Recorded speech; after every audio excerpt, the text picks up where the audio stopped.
The non-industrial countries of the world used to be backward but self-sufficient. Now they are backward and dependent, with every baby born pushing them closer to catastrophe.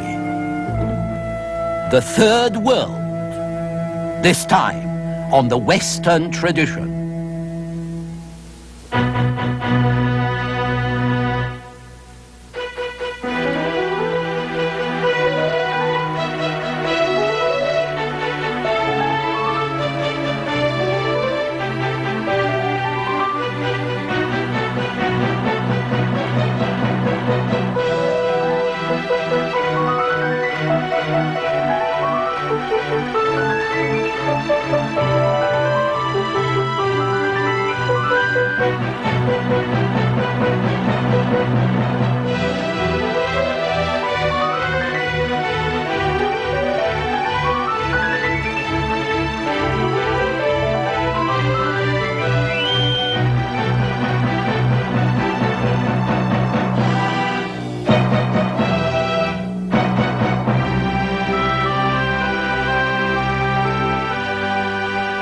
And now UCLA professor Eugen Weber's continuing journey through the history of Western civilization. Last time we ended on a note of turnabout. In the second half of the 20th century, the capitalist West was becoming more socialist. The Soviet world was becoming more like the old Tsarist regime it was meant to replace. And there was even a resurgence of National Socialism, especially in the former colonies of the West. One of the great novelties of the post-war era has been the appearance and the progressive self-assertion of this so-called Third World, born of the dissolution of Europe's colonial empire. More than 50 new republics have joined the ranks of the United Nations since 1945. By 1974, the only colonial empire left to Europe was that of Russia. The current colonial holdings of France or Britain are scarcely worth mention in comparison with those of countries like China, South Africa, Indonesia, or even the Sudan. Europe's age of territorial imperialism seems to be over, and that itself is a remarkable change. But the colonial enterprises of the past have left their mark behind them. Whether they came to heal, teach, order, or exploit, the Europeans were bound to revolutionize when they did not destroy the societies, peoples, cultures that they touched. But whatever motives moved the European empire builders, they were responsible for training the leaders and inspiring the ideologies that have challenged Westerners and then displaced them.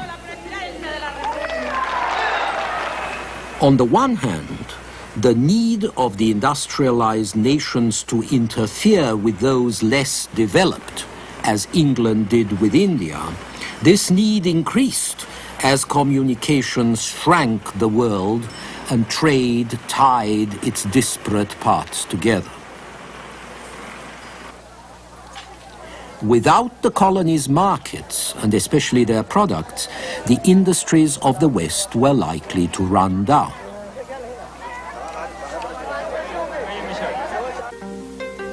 On the other hand, more backward countries could only hope to match their exploiters in wealth and power by developing capital, skills, value systems from the West. That is, by facilitating even greater foreign meddling in and control of their affairs. The West could not be kept out without Western techniques. And those techniques could not be acquired without bringing in the West. That was the quandary. But some actions of the West, even if they were intended to be benevolent, could have dire effects if they were based on an inappropriate estimate of what was good. Condensed milk for babies, solid meals for starving men and women, cold water for the overheated, these can hurt or kill.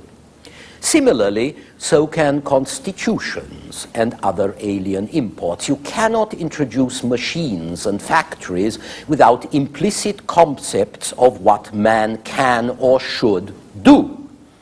You cannot introduce social services without attendant ideas of what man needs and what man is. One materialism ushers in another. One ideology elbows out another and imposes itself.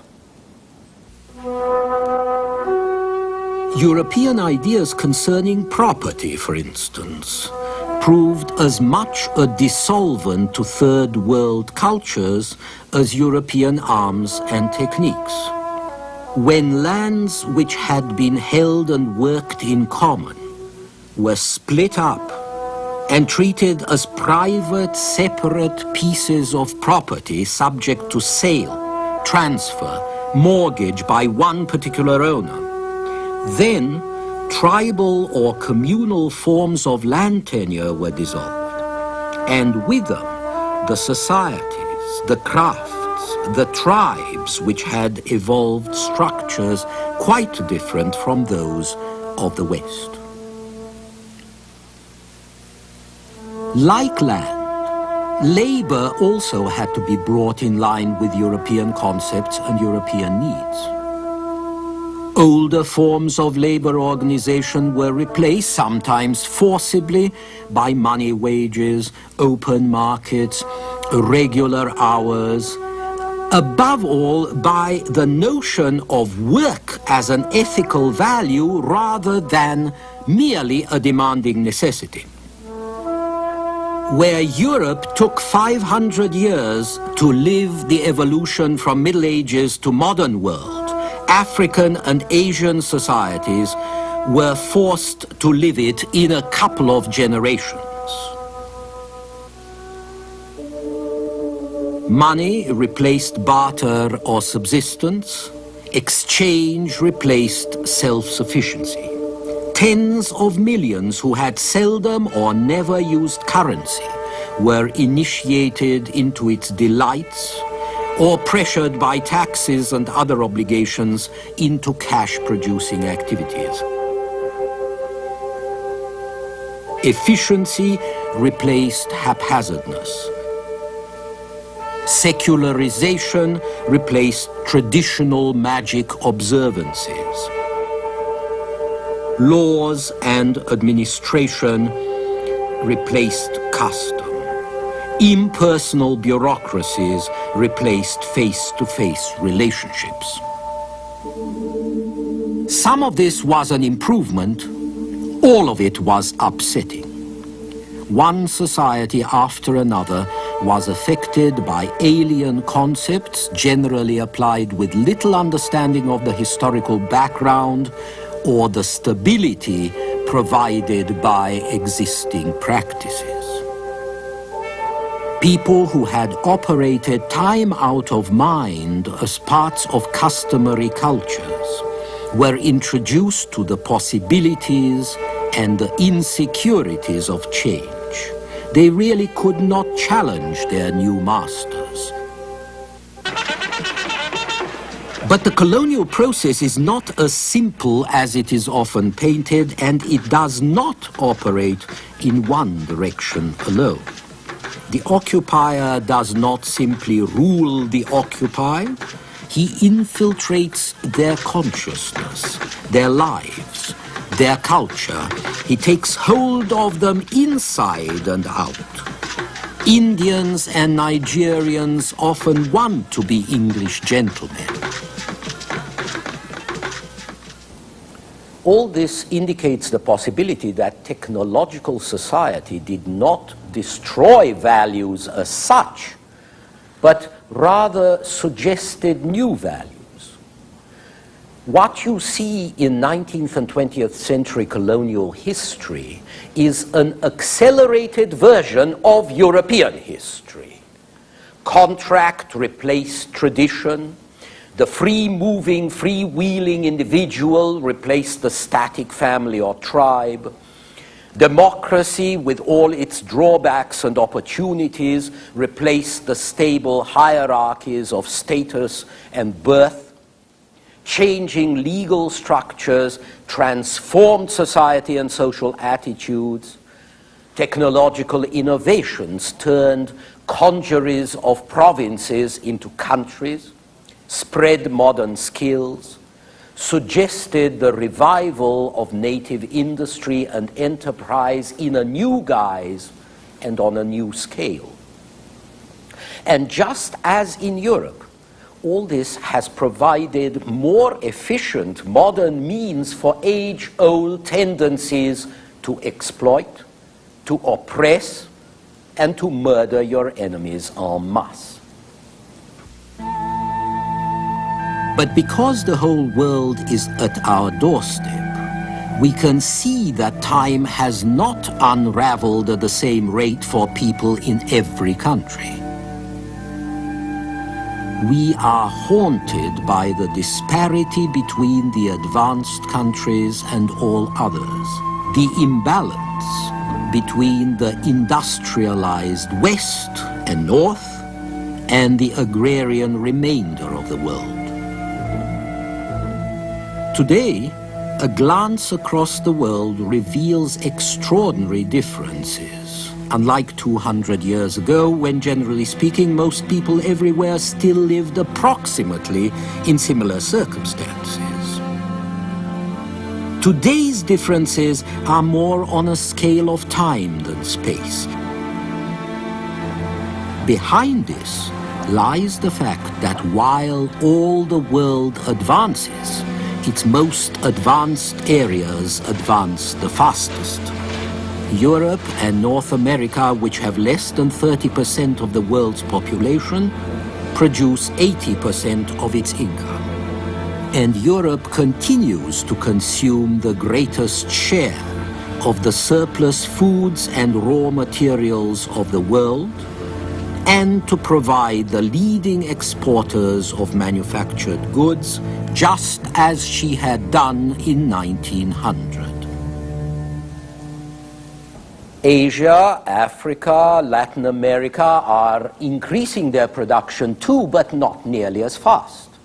And they are not making lots of money from selling raw materials to Europe either, because a great change, another great change, has occurred.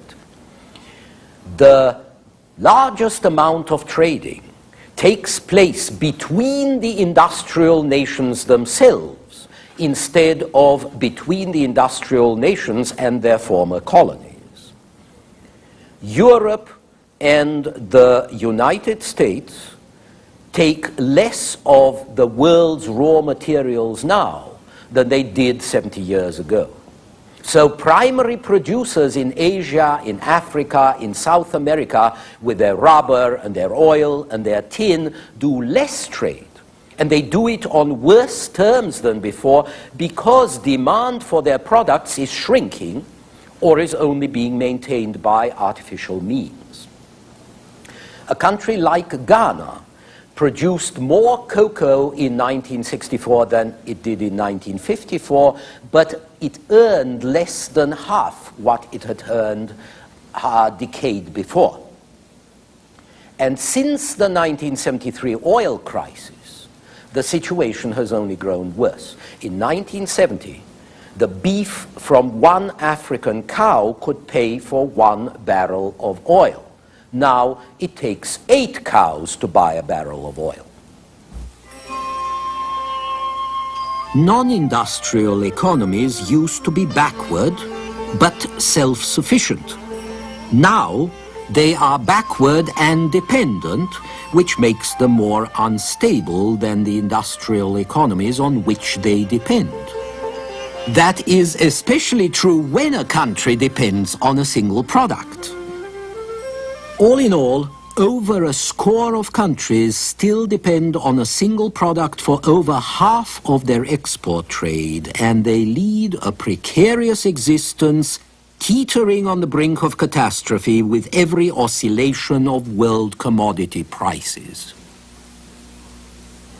At the same time, these economies have been caught between soaring demand for modern goods and insufficient supply. The result has been crippling inflation. Between 1958 and 1968, the cost of living index went up from 100 to 149 in India, 202 in Ghana, 879 in Argentina, 2,260 in Brazil, all countries where anachronism and modernization are at odds. In my first lecture, I quoted Voltaire about history being only a pack of tricks that we play on the dead. How often, one may ask, is history a pack of tricks that the dead play on us and we play on each other? And we become aware of them as one hidden mine after another goes off unexpectedly under our feet. Overpopulation might be one of history's most fiendish tricks. Modern sanitation techniques and disease control had such a dramatic effect on underdeveloped nations that the population growth which occurred over several centuries in the West took less than a decade in certain Asian and South American countries, far faster than the economy and means of production could adjust to the conditions this created. The continents least able to bear it find their population rising fastest. Asia, with 50% of the world's population, has 11% of its revenues. Men and women have multiplied for thousands of years to reach the 5 billion mark. Short of catastrophe, they'll double that in 40 years. And yet most of these masses, who are no longer powerless or silent, who grow in number because of the West's medical advances, cannot afford the West's comforts, machinery, or nourishment. Discontent can spread more rapidly than prosperity. As Nehru once remarked, what is new in India is not misery, but the consciousness the Indian people has of it today, and its impatience to be free of it. Yet, whilst an American farmer can feed 44 persons, a Frenchman 12, a Russian 5, the average producer in an undeveloped country can generally feed only himself properly, at best one other person. It takes 15 Indian cows to give as much milk as one American cow, 7 acres of Vietnamese rice paddy to harvest the same quantities as those produced by 1 acre in Australia. Unfortunately, there's little reason to think that the hungry countries, whose population by 2000 AD will be over 5 billion, 4/5 of the total projected for the whole planet, that these countries can be modernized fast enough to keep them from becoming a miserable, suffering, explosive sore. The greater the population, the less likely their living standard is to improve. The less the living standard improves, the less chance there is of lowering the birth rate. The greater the population pressure on available resources, the fewer resources can be spared to increase productivity, to improve living conditions, and to create possibilities and attitudes conducive to limiting the population. The area of the world's cultivated lands can be tripled, productivity greatly intensified. A fuller, more balanced diet might even cut down the population growth. Recent studies suggest that hungry societies whose diet is deficient in proteins may be particularly prolific, while protein-rich diets reduce the fertility rate. It's also possible to bring the birth rate down to compensate for a lower death rate, and it is possible to enlist science in solving the problems of subsistence, production, and population. But capital and technology depend on human attitudes and human decisions. In this regard, the 1980s have witnessed remarkable strides in India and China, but equally remarkable retrogression in other places. 30 years after colonial rule, African states are more dependent than ever on foreign assistance. Every fifth sack of grain the Africans will eat is imported. So are the armaments, which account for far more money than goes to their living standards. As usual, political decisions command material possibilities. Cultural and ideological orientation affects and directs the uses of the means at society's command. And so, while the hungry and backward countries challenge the industrialized West to aid them even more, they also accuse it of ignoring or destroying their peculiar culture and their values. The aid has become both problem and solution. It condemns as it saves. The story of the Third World also emphasizes something else, the sheer brevity of colonial imperialism. In the last 3 centuries, Europeans conquered much of the world. They settled it. They set their mark on it with their culture and technology, but they didn't need colonies to do this.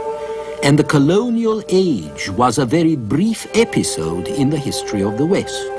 Colonies, remember, were a very uneconomic way of exploiting people. But even this brief interlude had a dramatic, often devastating effect on the Third World, which had barely changed for thousands of years. As for the West, much of what happened in the last 100 years has proved as short-lived as the colonial age. Much is being abandoned, much is being reversed. Literacy, for example, which was so hard to achieve and only generalized around 1900, literacy is now seeping away. We're returning to the oral and visual culture of our forefathers. Law and order that proved so hard to establish are also cracking. Life used to be precarious, then it became a little less precarious in the late 19th century. In the late 20th century, it grows more precarious again.